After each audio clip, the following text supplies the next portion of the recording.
গোসাইপুর অঞ্চলের রানীডাঙ্গা বাজারে একটি মদের দোকান চালু হওয়াকে ঘিরে দীর্ঘদিন ধরেই চাপা ক্ষোভ জমছিল। অবশেষে ধৈর্যের বাঁধ ভেঙে সরব হলেন স্থানীয় নারী সমাজ। এদিন সকালে দোকান খুলতেই গ্রামবাসী মহিলারা একত্রিত হয়ে দোকানকে ঘিরে বিক্ষোভ দেখাতে শুরু করেন। ঘরের ছেলেরা মদ খেয়ে বাড়ি ফিরে অত্যাচার করছে, ছোট ছোট বাচ্চারা এই পরিবেশে বড় হচ্ছে, এভাবে আর চলতে দেওয়া যায় না। কাঁধে প্ল্যাকার্ড ঝুলিয়ে প্রতিবাদ জানান এক মহিলা। ঘটনার খবর পৌঁছতেই বাগডোগরা থানার পুলিশ ঘটনাস্থলে পৌঁছে পরিস্থিতি নিয়ন্ত্রণে আনে।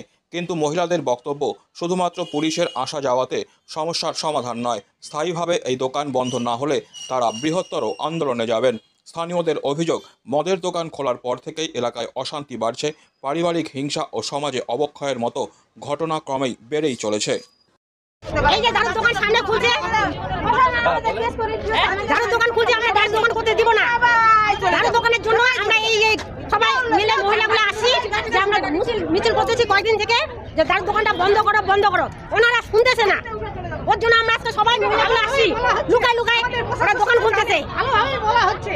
আপনারা কি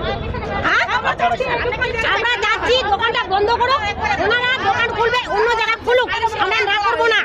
আমাদের এটাই বক্তব্য যে আমরা দোকান এখানে খুলতে দিব না। আমরা প্রশাসনের তরফ থেকে কোনো ব্যবস্থা নেওয়া হচ্ছে? শুধু কথাই দিচ্ছে প্রশাসন আসতেছে, বলতেছে আমরা আছি শুধু আমরাই আছি, আমরা কোনো দাম নাই। আমরা চাচ্ছি এই দোকান যেন এখানে না হয়, মদের দোকান যেন বন্ধ করা হয়, অন্য জায়গায় খোলা হোক। এটা হতে দিব না, কারণ আমাদের এটা বাজারঘাট সামনে হচ্ছে, আমাদের মহিলারা সব মানে বাজারঘাট সবকিছু আমাদের এখানেই হচ্ছে।